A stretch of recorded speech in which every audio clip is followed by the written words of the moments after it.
listen up, and then we'll have time to continue the conversations afterwards.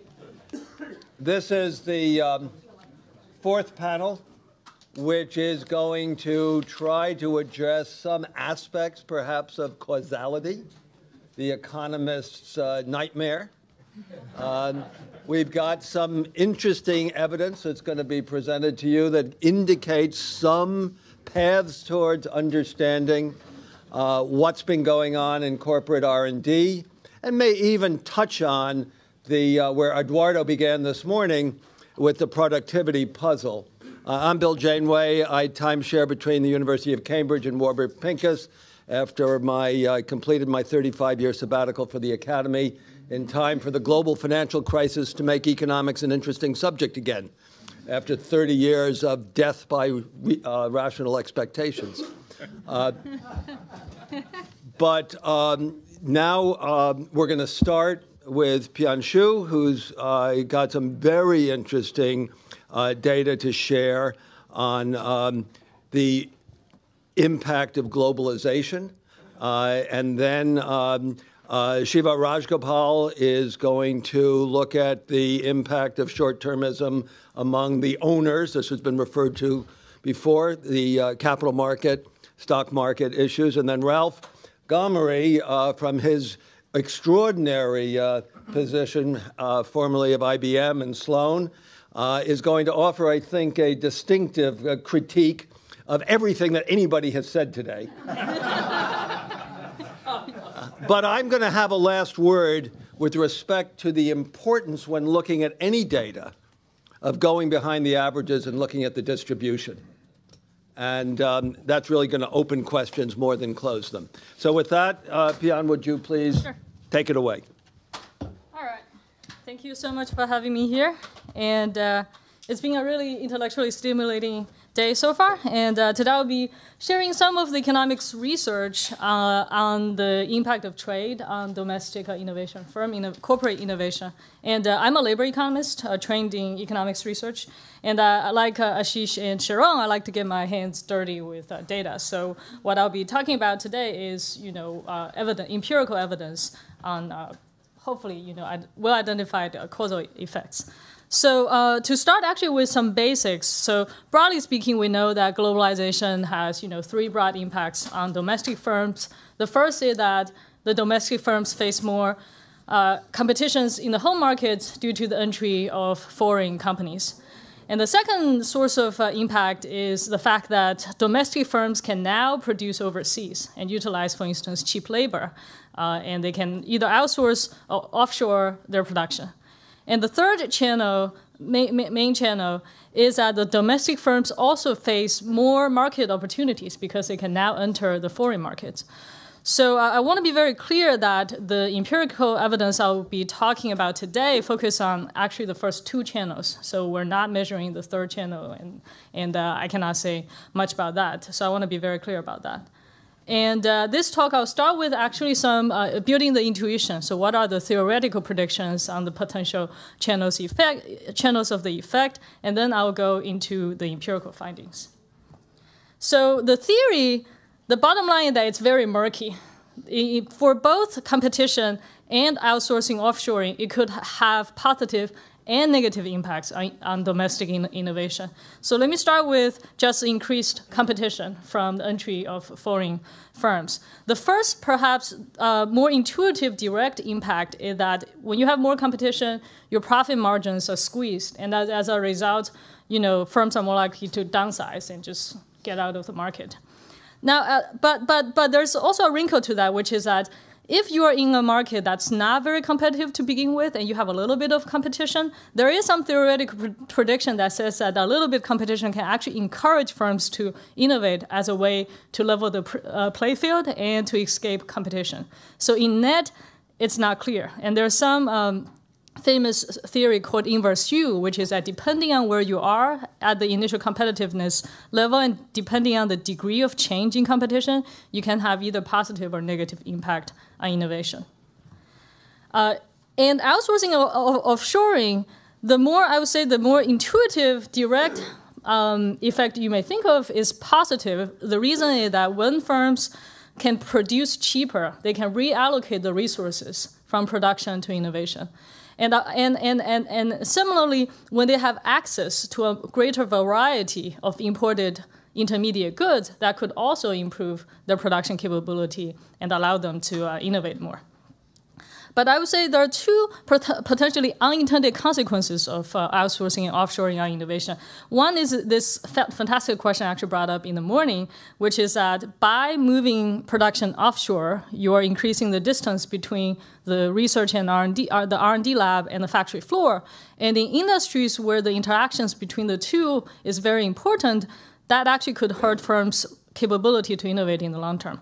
That doesn't necessarily apply to all industries. It depends on the nature of innovation in different industries. But one can imagine that for some industries, this could actually be a very hurtful consequence. And the second, I would say, potentially unintended consequence that hurts the long-term innovative capability is that the fact that firms now have access to cheap labor means that they don't have incentives to come up with cost-saving technologies. So in the short term, they can save money by using cheap labor and maybe reallocate some of the resources to production. But in the long term, they don't have incentives to innovate as a way to cost save. And that could also have a negative impact on innovation. So, I don't know why it's okay. Just mentally rotate the picture. It's a Time magazine cover called "Made in" that says "Made in China," but I'm glad the picture on the right is stays. But so these general theory talk about increase in competition and globalization. It doesn't really say much about China as a specific case, and I do want to start by talking about why China is a very unique case in terms of how it changes the globalization landscape. And I think there are three features of the China's rise that's important to know. So the first is that the timing of the rise is unexpected. So we now know China has had unprecedented growth in the last 20 years, but if you just go back in time, in '89, there was huge uncertainty. So this morning we talked about long-term forecasts that Queen is asking people to do. So in '89, Wall Street Journal actually did a 25-year forecast. And on that list, it ranked Bangladesh and Thailand as their most optimistic growth country. Like those countries are going to grow great. And China is at the bottom of the list. So China was predicted to be a growth laggard because the political environment was so uncertain. We don't really know what's been happening with the country, so on and so forth. So there's a great uncertainty before China's rise. And the second feature is the degree of the rise. So because China was so isolated during Mao's era, and the fact that it was run as a central planning economy, China was very far from its production frontier 50 years ago, which means that it has a lot to catch up once the economy grows up. So the degree of growth was quite large once China started the transition to the market economy and being part of the world economy. So the graph on the right basically shows you how much growth there is from China. So China's share of world manufacturing export grew from 2% in '91 to 14% in 2011. So that's a 7 times growth. And in contrast, you can see the other parts didn't really move. The other countries' share didn't move as much. And the last feature of China's rise is that it really is focused on manufacturing, because China has distinct comparative advantage in manufacturing, production goods, and it has an incredibly abundant supply of cheap labor. So which leads to this shock focused on the manufacturing sector. So what we want to do, and this is, now I'm talking about evidence drawing from my work with co-authors David Dorn, David Otter, Gordon Hansen, and Gary Pisano. You're probably aware of David Otter, Dorn, Hansen's series of work on the impact of China trade on the labor market. What we are hoping to do here is to measure the impact of Chinese import on the innovation, as opposed to labor market outcomes, innovative activities. So the goal here, what we're really trying to do is to provide a rigorous empirical estimate of the main effect In other words, we haven't done as much to tease out all the, plus and minus channels. How important is each channel? We haven't done much to tease those out, but what we're really trying to do here as a starting point is to give an estimate of the overall effects. So our key outcome variable is change in firm patenting, also using CompuStat data and USPTO data. And our key explanatory variable is change in Chinese industry import penetration. So this is done by calculating change in Chinese imports over the initial absorption. And we're looking at mainly 2 time periods, 91 to 99, so the starting of the China's growth, as well as 99 to 2007, which is really where the import growth took off. And we also use pre-periods, so 99 back, 8 years, and so on and so forth, as a falsification test, and to understand, are there any pre-trends. And it's important to, I'm not going to go into the technical details here, but I do want to mention that we do think about these confounding factors very carefully. So the first confounding factor is that maybe the growth of Chinese importing to the U.S. is partially, driven by Chinese supply, but also partially driven by the domestic demand of U.S. industries. So we control for that by instrumenting Chinese import to the U.S. with Chinese import to other 8, European countries and Japan. So those, we're arguing that those are more likely to be driven by the supply as opposed to the U.S. demand. But what those instrumental variables don't necessarily control for is global technological trends. So we could also, one may also think the fact that you have, differential import growth across different industries is also partially driven by, how technology evolved in different industries. So for there, we actually look very carefully at pre-trends and control for pre-trends, and we also control for, industry characteristics and firms' initial characteristics. So before I actually go into the more complicated regression results, I want to actually discuss 2 useful facts. The first is that I actually think looking at the innovation as an outcome is incredibly important because U.S. manufacturing is a locus of U.S. innovation. So it doesn't really account for much of U.S. employment, at least not anymore, but it still accounts for vast majority of U.S. R&D spending and corporate patents. So I think here, it really, the impact, this innovation as an outcome is important, which I guess I don't need to justify to this audience. And the second part is that there is very interesting pre-trends and also trends during the time of the Chinese import growth. So computer sector and chemical sectors, which are 2 big patenting sectors, experienced almost opposite trends between 1991 and 2007. So computers and electronics experienced huge increase in patenting and import exposure. Chemicals, on the other hand, experienced declining shares in patenting and no change in import exposure. What this means is that if you just run a naive analysis of correlations without controlling for these trends, you actually get a positive coefficient estimate suggesting that more import exposure gives you more patenting, but that's where the causality becomes a problem. And importantly, these trends in patenting between computer and chemicals, so increasing in one, decreasing in another, were already evident between 75 and 91. So which means that these trends actually predate the growth of Chinese import. But what we find is that simply controlling for these 2 sectors, we get a negative effect. And then we start throwing more controls into it, instrumental variable strategy. We tried all different kind of weighting systems. We tried, different subsample analysis. And we get a very robust negative estimate. So the intuition is that within sectors, and we use 4-digit SIC code to define industries. Industries that face more import competition between 91 and 2007 show relative decline in patenting. So their patenting grew less. And the magnitude is that the 1 standard deviation increase in import exposure leads to 15 percentage point decline in patenting growth. And this 15 percentage point is non-trivial because the average growth in patenting between 1999 and 2007 is like 25 percentage point. So it's a big impact. It's a strong impact and very robust. We really tried. You can read our 50-page paper where you have a lot of tables trying to cut the data in different ways, and it's robust.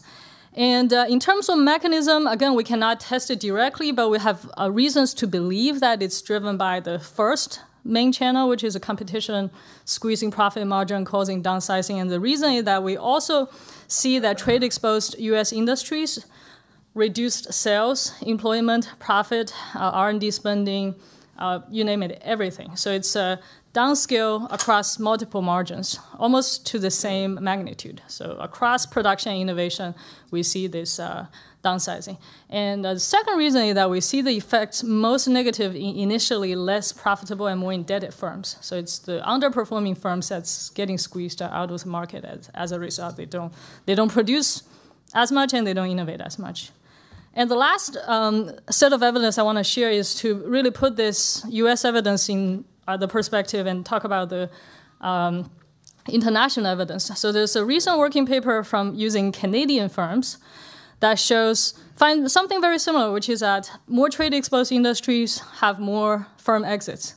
And conditional on survival, the firms in more trade-exposed industries experience a strong decline in innovations. And the advantage of their data is that because they're using survey data, they actually can ask firms to distinguish between process and product innovations, and they see that the drop is focused on process innovation, and that's a very strong decline. On product innovation, it's a mildly negative effect, but not as significant. And the interesting contrast is actually with the European evidence. So Bloom, Drakov, Arine has a paper that came out in publication in 2015 that also find trade-exposed industries have more planned shutdown, more exits, and lower employment growth. But interestingly, they find that surviving firms in more trade-exposed industries actually pattern more and increase their investment in IT per employee. So I think that there are several ways to reconcile these results. I would say the first, what we believe the most likely explanation is that European firms and US firms start out in different levels of competitiveness. And there are some research suggesting that US industries are a lot more competitive than European industries. So back to the theory, the European firms started at lower level of competitiveness, where US firms start at higher level of competitiveness. That's where the impact of competition could differ. And the second reason is that the degree of shock from China is much larger for the US than for the European firms. And that could have impact on the differential outcomes. And the last thing is that the European study has a slightly shorter time window versus we're looking at 8-year time window. So there's a short-term versus long-term effects that could also be different. Yeah. Thank you. Thank you. Shiva? So from the core of the real economy to the financial sector and its impact on the real economy.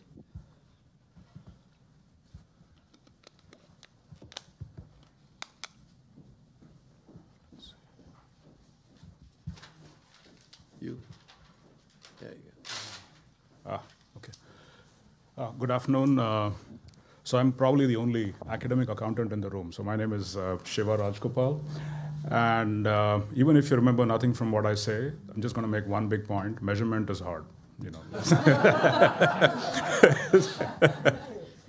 Okay. So specifically, I'm going to talk about 3 things. One, is there evidence of corporate short-termism? Do I believe it exists? And could that be an explanation for the Aurora et al. Findings?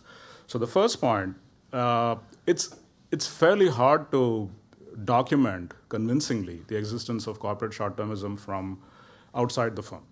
So when you look at some data, there's always some other story that might be going on. And most of us academics, at least the academics in the room would appreciate, we run a bunch of robustness checks and retain the ones that support our story and drop the ones that don't. But bottom line, it's very hard to know from the outside. So the one thing that we did to fix this issue was to go inside the firm, and I'll share some survey evidence with you. Again, do I believe short-termism exists? I mean, since I'm an accountant and some of these people said they get their hands dirty, I'm more like a plumber. Once you open the pipes, you see exactly what is inside, and it is not good. So I'm going to share a lot of micro data with you on what might point to short-termism. And and take the obligatory swipe at the Aurora et al. Paper, since we began the conversation with that paper. Anyway, so this is a survey question that we administered to CFOs. This was in 2004, 2005. There are too many numbers here, so let me just walk you through this slowly. So this is basically a hypothetical scenario. So where we ask the CFO, where we tell the CFO that, look, your company's cost of capital is something, 12%. It's getting close to the end of the quarter, and there is a new positive NPV opportunity. Now, note that it is framed in a fairly generic manner. This could be an R&D project. This could be an investment in HR, corporate culture, something. So a new opportunity comes up. It gives you a 16% internal rate of return. The risk is the same as what you already have in the firm. The analyst is projecting an EPS estimate of $1.90. So what is the probability that you will pick the project in 4 hypothetical scenarios? And as you can see, the way this is set up, if you take the project, and think of it almost like something that has to be expensed in the books. If you take the project, your EPS number goes down by 10 cents. If you don't take the project, the EPS number doesn't go down. And there are like 4 scenarios. And the way this is set up, in scenario 1, if you take the project, you comfortably still meet the number that you promised Wall Street. In the other 3 scenarios, you're dead anyway because you're not going to meet the number. So hypothetically, the idea would be you might as well take the project. Is that making sense? So that's basically the setup, and we run this with CFOs, and here is what we find. So even in the first scenario, where taking the project would mean that they would meet the EPS number, only 80% say that they would take the project. And in the other 3 scenarios, about 60% would say that they would take the project. So in general, there are about 40% of the sample. And of course, this is survey data. If large sample data is subject to problems, survey data is subject to even more problems. So I don't want to go into the methodological costs and benefits of running surveys. But the upside here is that these are actually the decision makers. These are the CFOs. So the idea is to kind of get a peek into their thinking, if you will, perhaps through this thought experiment. And if we look at the data more carefully, it turns out that the tendency to not take the project is pronounced in 2 clusters of the data. It's more in the technology sector, and it's more in companies that give significant earnings guidance. Now, what might the story be here? I guess you could argue technology firms are generally early stage. They're hurting for accounting profits. Exchanges require some profit if they were to get listed. It affects stock price, which is arguably, at least in the dot-com days, used to be the business model of some companies. Just keep your stock price high so I can recruit workers, I can acquire, I can get big fast and all that. And the other story is about earnings guidance. The idea here is that if you guide the street and if you don't meet that number, say 1 or 2 or 3 quarters in a row, chances are you're out of a job. So meeting guidance is actually serious business on the street. So that's where we find this evidence to be stronger and hence arguably somewhat credible. So we repeated this experiment in a different study in 2015. Same idea by and large, worded slightly differently. And again, here, without getting into the details, it looks like 40% of them would say that they would not take the project. Or in other words, they would opt for the inferior myopic, quote-unquote myopic solution. So this does tell you there is something going on. There is some segment of decision makers who are perhaps indeed, quote-unquote, short-termist. Now, I just want to digress a little bit here. And if you open the newspapers these days, there are all kinds of stories about how myopic companies are doing worse and so on. There are even smart beta funds running some of these funds on these metrics. But the point I want to make here is, a lot of these measures are formulaic. It's very difficult to make a lot of sense from some of these. For instance, people would point to, oh, look, repurchases are going up. Stock repurchases are going up. Investment is going down. This must be bad. Well, it's not obvious. Do you want managers to hoard the money and waste it? It's almost better to buy back shares and give back the money. Some people would point to, quote unquote, earnings quality or accruals are bad.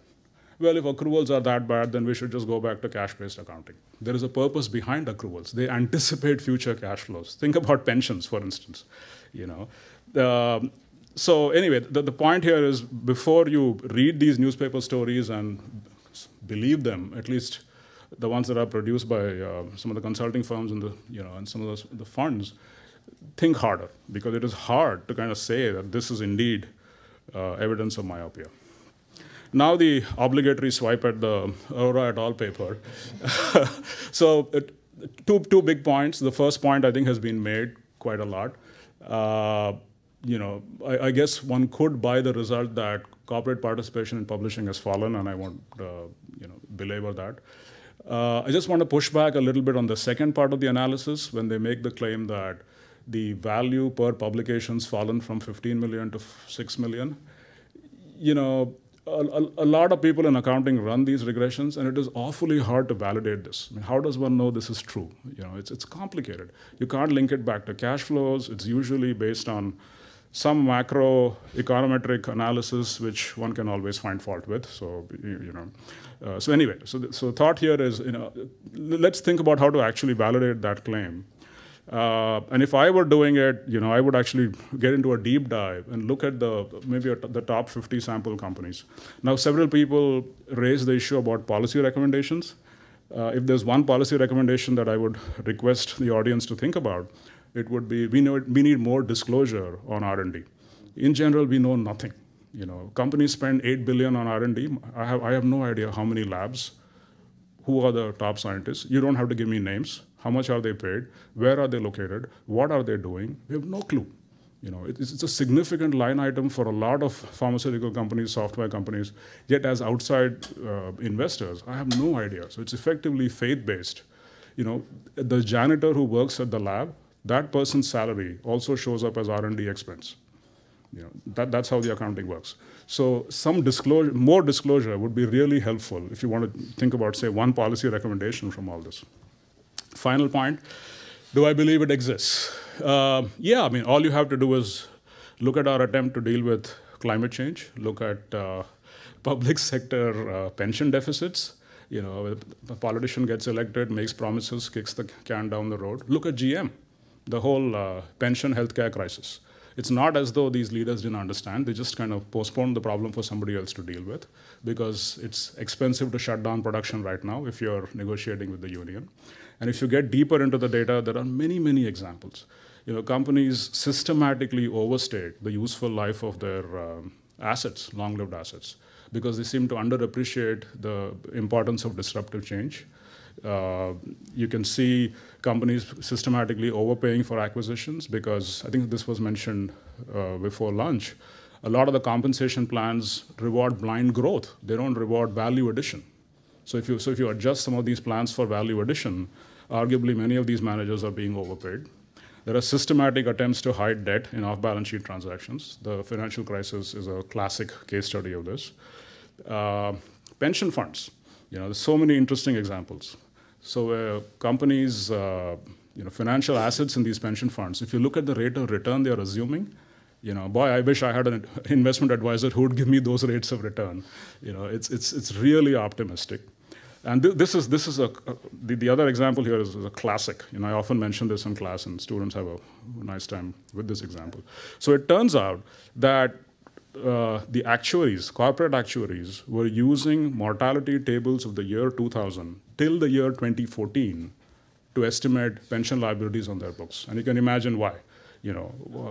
Obviously, as you know, mortality has gone down since in the last 14 years. So every additional year the worker lives longer means billions of dollars more in terms of the liability that I have to report. So if this is not short-termism, what is? The other example, which I hope will interest you, healthcare costs. So companies often say, if you look at their disclosures, this is what I mean by being a plumber. You have to dig deep. Annual reports are 320 pages long. They're not meant to be user-friendly, but that's why you need classes to actually read and understand these things, unfortunately. But here's an example about healthcare costs. So many companies would say, our healthcare costs for the last 5 years have grown at 9%, 10%. That's verifiable data. Then they also have to forecast what happens in steady state. And they would invariably say, in steady state, meaning 5 years out, 6 years out, our healthcare costs are going to grow at 5%. Healthcare costs historically have never grown at 5%. So I don't know where they're getting this data from. So there's tons of evidence, arguably, at the micro level, pointing to some kind of short-termism. And the other issue I forgot about was tenure. You know, the average CFO is with the firm for about 4 or 5 years. So think about that. That's 16 quarters or 20 quarters. If you screw up 2 or 3 quarters, you're dead. So is it a surprise that they worry about quarterly earnings? So I think, you know, short-termism is a problem. Now, it's very, very hard to show it from macro data. Measurement is hard. And with that, let's stop and...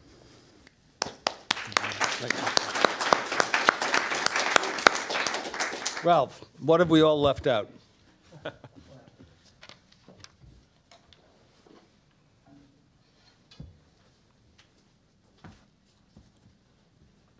Let's see, does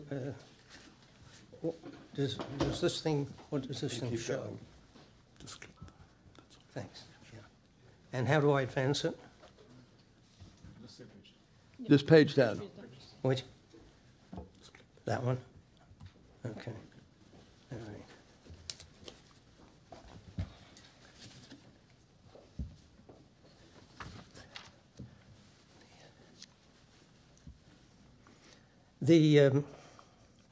The perspective I'd like to bring to this is that let's for the moment assume there's been a big change in corporate research, right? Whether for the good or for evil, right? That is really just a part of a big change that's been happening to everything in corporations, right? And so it is not an isolated phenomenon. Wish I could see this. Is there a light here?